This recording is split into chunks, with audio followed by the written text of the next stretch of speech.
Right. Welcome to part two of customer service. So this is week 24. This is the second video in this week. We are going to round out your customer service program. So we've covered a lot in week 19 already, and we covered a lot in the first video. What I want to iterate is that training is extremely important when it comes to customer service. So making sure your staff is trained not only in how to provide customer service, but knowing what your brand is, your culture is, your core values, etc. Very important. Aside from that, your policies are very important, and you want to stick to the policies. And we were talking about good surprises and bad surprises in the previous video. Kind of the same thing here in terms of there's a certain level of expectations that you have for your customer service team. They can go above and beyond, but they can never dip below it. So just think about it that way, that there's this glass, or there's this floor that they can never go be below. They're free to go anywhere above it, but they can't ever drop below it. And know that as you like I said in the first video, as you change how you deliver your customer service, you might be raising that bar, raising the floor, and you're going to need to continue to do that. So just think about that as you're, doing surprise and delight or anything like that. Policies that you want to think about. So response times for customer online inquiries. So this could be as easy as just a automated trigger response. From your mail client. If I fill out a form, contact us form, I might get the automated, hey, we got your email and we will be in touch with you soon, something like that. But whatever timeline you create for that, make sure that you stick to it. So if we will respond within 72 hours, you respond within that 72 hours.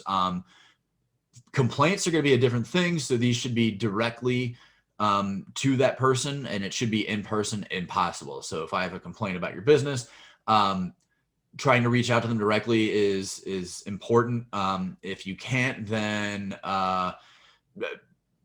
you might need to get creative there in terms of how you can connect with that person who had the complaint. But it needs to be as quick as possible, and you need to deal with those as soon as you can.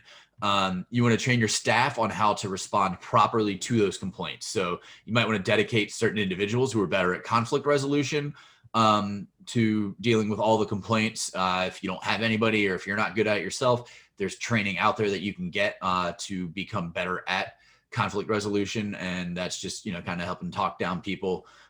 You want to empower your staff so that they can fix the problem without having to go through red tape. Because the last thing that anybody wants to hear when they're having an issue with product or service that they purchased is, oh, I have to go talk to my manager, or can I get back to you in a day, or whatever. Like, fix it now, make them happy. Because complaints do happen. And I mean, you're going to screw up something along the way. Your team it's inevitable. You're not going to be 100%. You're not going to be perfect. You don't want to turn that into a bad review though. So a great review you can have is, I had a problem, I contacted the company, and not only did they fix it, they made it better, and I will be a customer for life. And that's what you're really looking for, is that that being able to turn that negative into a positive.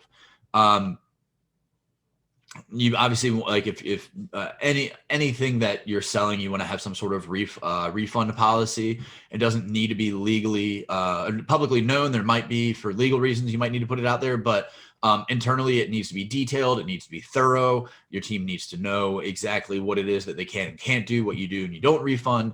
And when you're doing all of this, just think about the cost of giving something away for free just to make somebody happy versus the cost of finding a new customer. Chances are there's a significant difference. It's going to be a lot cheaper just to throw something in for free. That person's happy. You can, maybe get a good review, turn that around into a positive experience for the customer, versus losing them altogether, and then you have to go find a new customer. The in-person policies are going to be a little bit different, but the concept is the same. So regardless of your retail or your some sort of professional service, think about the customer. Employees can policies for the employees can be something like, there's always somebody at the front desk of your office, or a customer never waits longer than 5 minutes before being greeted at the door of your restaurant, or nobody stands around for more than X number of minutes in your shop, whatever it is. Online is, all customers who tag you can get a response within a certain amount of time. Whatever it is, you just need to create those policies of responding to any kind of customer interaction. And the fun part about this is you can measure all of these. So when we get into measuring everything, it's going to hopefully be a little easier for you to grasp how you can measure customer satisfaction in your customer service in general. One thing that I want to repeat before we finish up here, it needs to match your business. So whatever your business is, your culture, your core values, et cetera, your customer service needs to match that. And you don't want to make it awkward in terms of you don't want white glove customer service in a convenience store.